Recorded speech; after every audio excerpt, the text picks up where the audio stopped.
నమస్తే, మీరు చూస్తున్నారు news on face. Welcome to top news of the day. Pending traffic చలాన్ల విషయంలో తెలంగాణ హైకోర్టు వాహనదారులకు గుడ్ న్యూస్ చెప్పింది.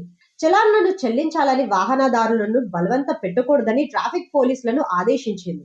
రోడ్లపై వాహనాలను ఆపి కీలు లాక్కోవడం, చలాన్ను కట్టే వరకు వాహనాలను నిలిపివేయడం వంటి చర్యలు చట్టవిరుద్ధమని స్పష్టం చేసింది. వాహనదారుడు స్వచ్ఛందంగా చెల్లించాలనుకుంటేనే పోలీసులు చలాన్ను వసూలు చేయాలని, చెల్లించడానికి ఇష్టపడకపోతే వారిని నిర్బంధించే అధికారం పోలీసులకు లేదని తేల్చి చెప్పింది. పెండింగ్ చలాన్లను వసూలు చేయాలంటే నిబంధనల ప్రకారం కోర్టు నోటీసులు జారీ చేసి న్యాయ ప్రక్రియ ద్వారా మాత్రమే వసూలు చేయాలని హైకోర్టు స్పష్టమైన ఆదేశాలు జారీ చేసింది. అమెరికా అధ్యక్షుడు డొనాల్డ్ ట్రంప్ దూకుడు వ్యాఖ్యలు, సోషల్ మీడియాలో చేసిన పోస్టులు అంతర్జాతీయంగా కలకలం రేపుతుంది. తాజాగా ట్రూత్ సోషల్ మీడియాలో ట్రంప్ షేర్ చేసిన ఏఐ జనరేటెడ్ మ్యాప్ లో కెనడా, వెనెజులా, గ్రీన్లాండ్ అమెరికా భూభాగాలుగా చూపించడం తీవ్ర చర్చకు దారితీసింది.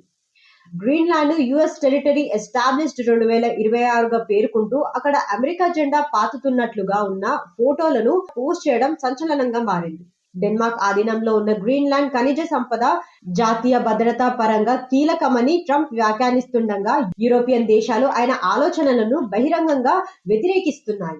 ఈ క్రమంలో ట్రంప్ తారీఫ్లతోటి ఒత్తిడి పెంచడం, నోబెల్ శాంతి బహుమతిపై అసహనం వ్యక్తం చేయడం కూడా వివాదాస్పదమయ్యాయి. ట్రంప్ చేస్తున్న ఈ ప్రకటనలు, పోస్టులు ప్రపంచ రాజకీయాలు, మార్కెట్లపై తీవ్ర ప్రభావం చూపించే అవకాశం ఉందని విశ్లేషకులు అభిప్రాయపడుతున్నారు. ఫోన్ ట్యాపింగ్ కేసులో సిట్ విచారణ ముగిసిన అనంతరం బీఆర్ఎస్ ఎమ్మెల్యే, మాజీ మంత్రి హరీష్ రావు తీవ్ర వ్యాఖ్యలు చేశారు. జూబ్లీహిల్స్ పోలీస్ స్టేషన్ లో దాదాపు 7 గంటల పాటు జరిగిన విచారణలో 3 అధికారులు ప్రశ్నించారని తెలిపారు. ఈ విచారణ అంతా రేవంత్ రెడ్డి బామ్మర్ది బొగ్గు కుంభకోణం నుండి ప్రజల దృష్టి మళ్లించేందుకే అని ఆరోపించారు. ఉద్యమాలలో నుంచి వచ్చిన వ్యక్తినని, ఇలాంటి విచారణకు అసలు భయపడనని స్పష్టం చేశారు. చట్టంపై గౌరవంతోనే నోటీసులు తీసుకొని విచారణకు హాజరయ్యానన్నారు. రేవంత్ రెడ్డి నిజాయితీ పరుడైతే బొగ్గు కుంభకోణంపై సిట్టింగ్ జడ్జి తో విచారణ చేపించాలని డిమాండ్ చేశారు. రాష్ట్రంలో కాంగ్రెస్ ప్రభుత్వం కుంభకోణాలకు కేంద్రంగా మారిందని, 6 గ్యారంటీలు గాలికి వదిలేశారని విమర్శించారు. సిట్లు, విచారణల పేర్లతో విపక్షాలను వేధిస్తే ప్రజలు ఊరుకోరని హెచ్చరించారు. ధైర్యం ఉంటే తన విచారణ వీడియో మొత్తం బయట పెట్టాలని హరీష్ రావు సవాల్ విసిరారు. భారత్, యూరోపియన్ యూనియన్ మధ్య వాణిజ్య ఒప్పందం కీలక దశకు చేరిందని, ఇది ప్రపంచ వాణిజ్యాన్ని మార్చే చరిత్రాత్మక ఒప్పందంగా మారవచ్చని EU chief Ursula van der తెలిపారు.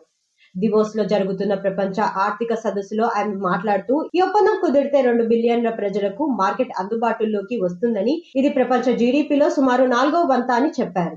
ట్రంప్ సుంకాల నేపథ్యంలో ఈ ఒప్పందంకు మరింత ప్రాధాన్యత ఏర్పడిందన్నారు. భారత్తో ఒప్పందం ద్వారా చైనాపై EU ఆధారితం తగ్గుతుందని, సరఫరా గొలుసులు మరింత సురక్షితంగా మారుతాయని పేర్కొన్నారు. గాజాలో శాంతి స్థాపన కోసం ఏర్పాటు చేసిన శాంతి మండలిలో చేరాలన్న అమెరికా ఆహ్వానాన్ని ఫ్రాన్స్ అధ్యక్షుడు ఇమాన్యుయల్ మాక్రాన్ తిరస్కరించడంతో అమెరికా అధ్యక్షుడు డొనాల్డ్ ట్రంప్ తీవ్ర ఆగ్రహం వ్యక్తం చేశారు. దీనికి ప్రతీకారంగా ఫ్రాన్స్ నుంచి అమెరికాకు దిగుమతి అయ్యే వైన్, చాంపెయిన్లపై ఏకంగా 200% సుంకాలు విధిస్తానని ట్రంప్ హెచ్చరించారు. తన సోషల్ మీడియా వేదిక ట్రూత్ సోషల్లో ఈ హెచ్చరికలు జారీ చేసిన ట్రంప్, ఈ నిర్ణయం ఇరు దేశాల మధ్య వాణిజ్య ఉద్రిక్తతలను మరింత పెంచే అవకాశం ఉందని సంకేతాలు ఇచ్చారు. ఇలా మరెన్నో తాజా వార్తల కోసం వెంటనే మా ఛానల్ ని సబ్స్క్రైబ్ చేసుకోండి. అలాగే డిస్క్రిప్షన్ బాక్స్ లో news on face WhatsApp channel యొక్క లింక్ ని ప్రొవైడ్ చేసాం, వెంటనే ఫాలో అవ్వండి. Thank you so much.